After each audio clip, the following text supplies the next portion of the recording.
What's up, YouTube? Welcome back to Psychotic Street Bros. For all you new members, go ahead and hit that subscribe button. In today's video, we're going to go ahead and install the wide angle kit we got for the E46. But make sure you guys stick around because there's a very special surprise for you guys at the end. Here's all the necessities. Here's our lower control arm, our lollipop, all our hardware, and our outer tie rod. We're going to go ahead and get the factory stuff removed, and we'll give you guys an update in a bit.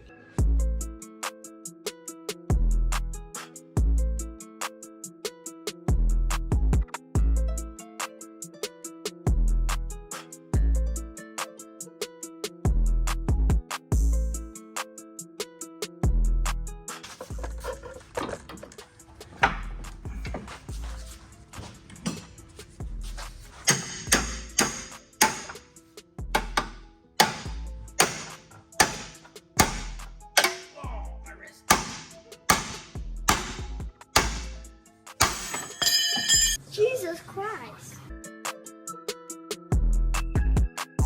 Alright guys, we went and got the lower controller removed and the outer tie rod. I think our inners are pretty good still. This is the first piece that's gonna go on. I'm gonna put that in. It's tapered, as you guys can see probably. That guy. Alright guys, so we went ahead and got this one removed. We have to actually, see the heat shield, you can bring it in if you want. This heat shield has to get bashed in. I'm probably gonna come back in later and just cut it all out. We don't really need it. But I'm going to show you guys this. So it came with all like pillow mount stuff.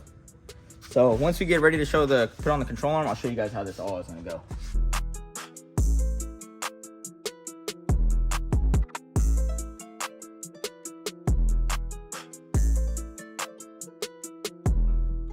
All right guys, so the arms are actually pretty nicely welded, but they do have these pillow ball joints in here. So we're gonna go ahead and I think we're gonna start with this middle guy.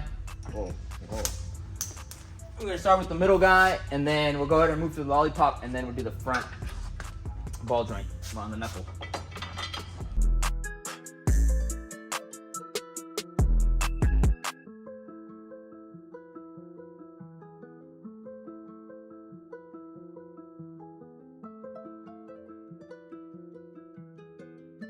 All right, guys, we went and got the outer tie rods installed, the outer tire relocator, and I don't know if that's the right term for it, and the lower control arm.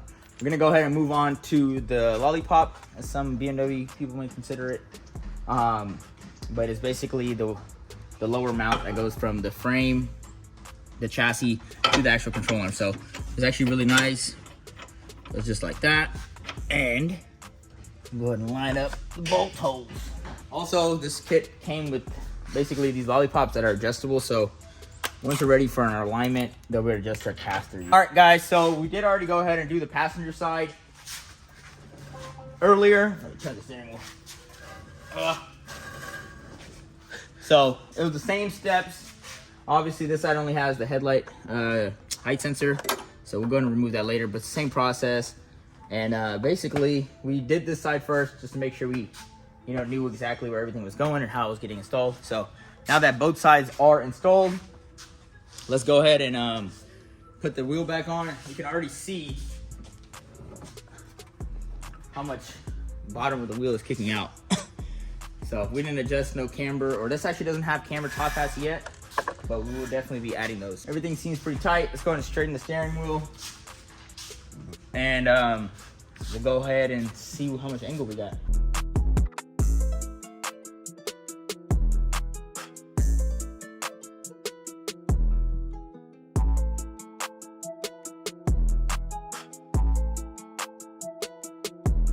All right, guys, angle kit is installed. As you guys can see, I think the front is actually 50 millimeters. The track is actually wider now, so we don't actually have front camber top hats yet. For whatever reason, I guess you're required to have them. So we're gonna get those installed eventually when we get them.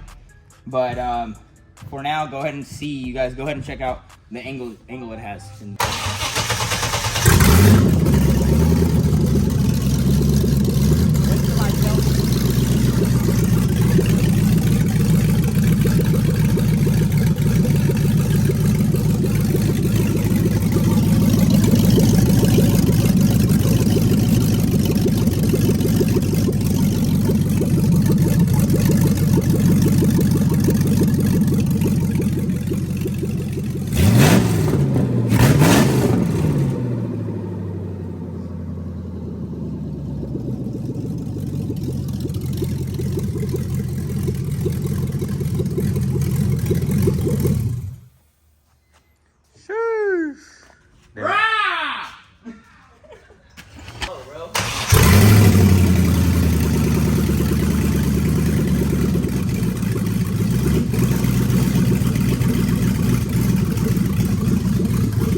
That's your fast.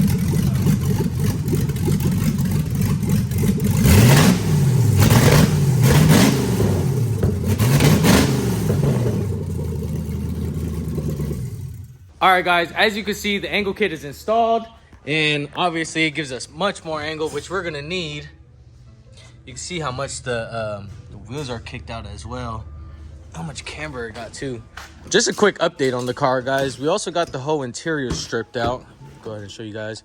We got all the carpet removed. The whole HVAC system is removed. We also cut the bottom half of this dash out from here below because we wanted to keep it sort of OE. So we wanted to keep the dash and just got rid of all the necessary stuff. All the carpet is gone. The back seat is completely gone. We're waiting on our CD09 shifter relocation.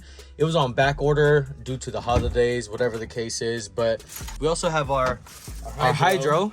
And I'm placing it somewhere right about there. Yeah, that'll be freaking. It'll kind of be loaded already right into the dash. Yeah, that's what we need. Yeah, perfect. And then the window switches, I want to make it to where we can mount it in there. And then the hazard and lock and unlock.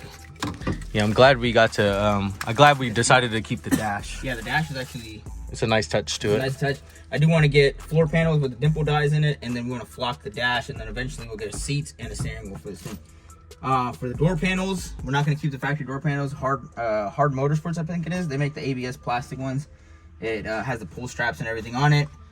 Sunroof will get deleted, and we'll go ahead and get a sheet metal cut out and tack that in, do all the body work, and get that sealed up. But that's all later, guys. For now, we just want to wait for what TJ said. We're just waiting on the shifter. As soon as the shifter gets in, we're gonna make sure the motor's square and everything, get the drive shaft ordered. So in the previous video, I did mention we're getting the LOJ speed sensor. I already did install the sensor and bracket on the transmission, so we'll go ahead and update you guys on that once we get the drive shaft and everything made. But this is the adapter, or actually the adapter's already on the differential, but this adapts the factory 6-volt to a 1310 like common, I guess, yoke. So that's the two yokes. We did also get an aluminum steering joint, which we were supposed to install, but I'm waiting on a couple pieces for that. And then we got our mounts for our fuel pump and fuel filter. As you guys probably seen, we had it clamped to the thing. And then our oil pressure gauge. And I'm gonna go throw it back with the 8-ball shift knob. Probably not the most best for drifting, but hey, we had it. We're pretty much done with a lot of stuff on the car. Oh, also we did get the bracket to add a secondary caliper to the rear. So once that shows up, we'll also do that, and we still have to get the calipers. Is that for the hydro? Yeah, it's for the hydro. They have 2 calipers. I mean, to have a standalone e-brake system. Basically, the next thing left on this, guys, is gonna be the turbo kit. But before that, we're gonna wait for the shifter and the drive shaft. Once we can move it under its own power, forward and back, we'll go ahead and start working on the turbo kit. Once the turbo kit's done, we should be able to do the burnout in that shifter and drive shaft video, but then we're gonna go ahead and work on the turbo kit. Other than that, guys, cooling system's all done basically. I am planning on removing this radiator because it is leaking. I have another manual transmission radiator.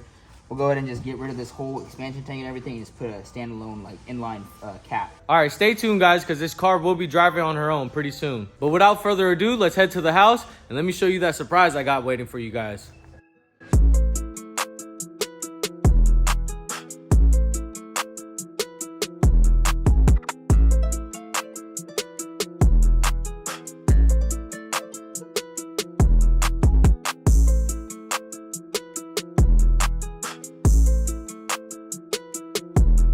All right, guys, we're back at the house. I got the surprise sitting in front of me. I will tell you guys this, it is a car. It's a car that I've been wanting for a long time, even before I got the F. But ever since I got the F, I really had no reason for it. But what's better than one drift car, guys? 2 drift cars, baby.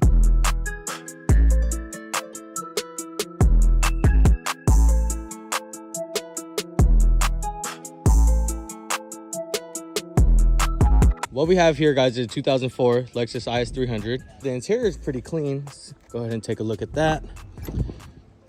You know, at first we were just gonna gut it out and we were gonna just make it a complete track car, but looking at the interior and how decent it is for a 2004, We're thinking about making it a street car, guys. If we can make this thing street legal, that would be pretty cool. Let's go ahead and pop the hood. You guys ready for this? Dun, dun, dun, dun, dun, dun, dun. Nothing. Yeah, so we bought the car as a roller. It didn't have an engine or transmission while it came with it. If you guys were tuned into our video where we first started up our LS1, we had a surprise at the end of that video, and it was another LS1. So our plan with it is we're gonna LS the world, guys. Besides the mismatched fenders, there's no really body damage, except we did notice some Bondo right here, but it's a real thin layer of Bondo. Got a little mark right there. It's all good, guys. She's gonna be a tire slayer. But for now, guys, we're gonna go ahead and get the car into the tent so we have a little workstation. And this build will be done mostly from the house, guys. So with anybody who could relate to that. All right, guys, we got the car in the tent. We got the motor just kind of sat in there for now. We'll go ahead and go more into details with this car as soon as the E46 gets done. But for the most part, yeah, we got 2 drift cars. We have a LS1 swap E46. And soon to have LS1 swapped to IS300. For the most part, Dan will be driving the white car. I'll be driving this car, but you know, once in a while we could toss some keys. But all right, guys, make sure you like, comment, and subscribe, and stay tuned to our next videos. We got some crazy builds coming up. And until next time, Psychotic Street Builds out.